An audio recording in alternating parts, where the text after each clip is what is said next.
Hello friends, in this video I'm just going to share this useful information. Is your games and apps are deleting on your Xbox Dev mode? Then what would be the reason why it is deleting after you restarted your Xbox console? Whether it can be Xbox Series or Xbox One consoles. So if you activated right Xbox Dev Kit and if you install some apps and games, for example, I have installed this File Explorer, PSP app and RetroArch.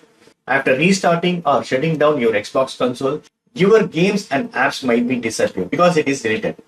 The reason is whenever right, if you're shutting down or restarting your console, so you can see this leave dev mode. I'm going to tap it. So you can see these options delete sideloaded games and apps.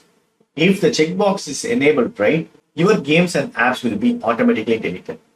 So in order to prevent that, right, if you want to maintain and keep your games and apps, you need to uncheck this box. Just uncheck this and give OK.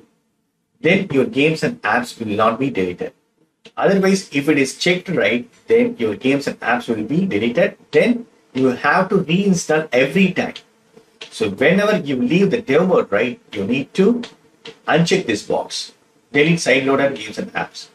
Uncheck this, then give OK and restart your console and check again your games and apps will be still exist. So that's it friends. Hope this video is very much helpful. Thank you so much for watching. Please put comments and feedbacks in my video forms. Thank you. Bye friends and take care.